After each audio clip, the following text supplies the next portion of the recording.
जमींदारों का उद्भव होता है तो जमींदारी प्रथा के माध्यम से कृषकों का अत्यधिक शोषण होता है। ध्यान रखेंगे। देखिए कैसे लिंकअप है, यानी केंद्र में केंद्रीकृत शासन व्यवस्था का अंत हो गया तो छोटे सामंत और राजा आ गए और हमारा जो सामाजिक व्यवस्था था यानी कृषि प्रधान अर्थव्यवस्था थी, और कृषि प्रधान अर्थव्यवस्था के होने के वजह से केंद्र में जब जमींदारी प्रथा का वर्चस्व आया तो जमींदारों के माध्यम से कृषकों का अत्यधिक शोषण होने लगा।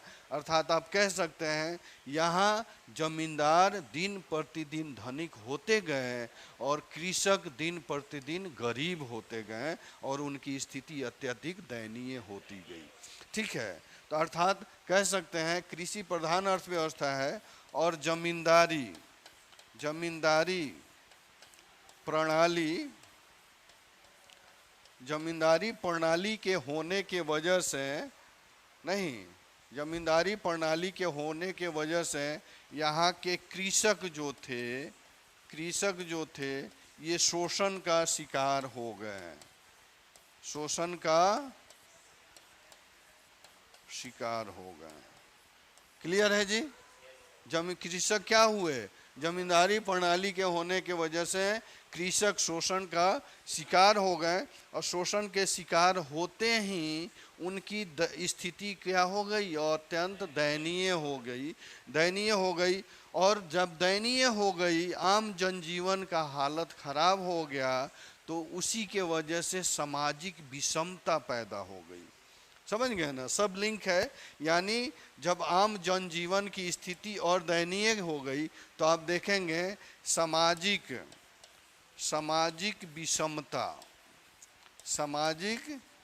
विषमता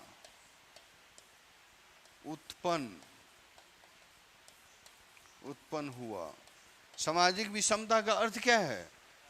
सामाजिक विषमता का अर्थ है कि जो जमींदार वर्ग थे, छोटे वर्ग थे, उनके पास धन अधिक आने लगा तो और वो धनिक होने लगे, उच्च वर्ग में सम्मिलित हो गए, और जो किसान थे वो और गरीब होते गए और निम्न स्तरीय होते गए। यानी देखेंगे दोनों में एक खाई बढ़ गया, नहीं ज़्यादा अंतर हो गया और उसी को हम विषमता कहते हैं। यानी सामाजिक विषमता आ गई जिसके वजह से धार्मिक आडंबर भी उत्पन्न हुआ और वो सारी विकृतियां आ गईं जो पहले हर्षवर्धन के काल में क्या थी?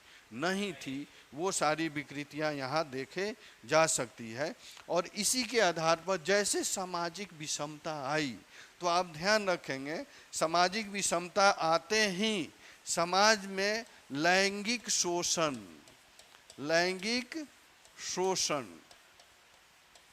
ठीक है, लैंगिक शोषण, फिर जातीय शोषण। लैंगिक शोषण का तात्पर्य है जैसे सामाजिक विषमता उत्पन्न हुआ, अमीर अमीर होते गया, गरीब गरीब होते गया, जिसके वजह से महिलाओं का लैंगिक शोषण का अर्थ क्या है? निम्न वर्ग की महिलाओं का उच्च वर्ग के पुरुषों के द्वारा हर एक तरह से शोषण होने लगा, जिसको लैंगिक शोषण कहते हैं। और उसी के बाद जब जातीय भेदभाव उत्पन्न हुआ, वर्ण व्यवस्था का प्रभाव वर्चस्व बढ़ गया, तो जातीय शोषण की भी स्थिति यहाँ पर उत्पन्न हो गई।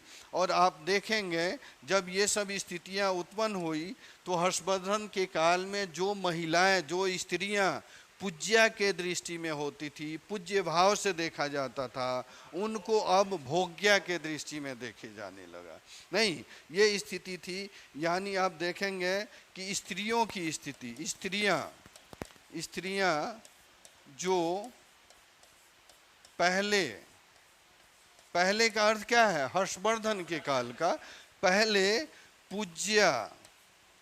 पूज्या की स्थिति में थी, पूज्या की स्थिति में थी,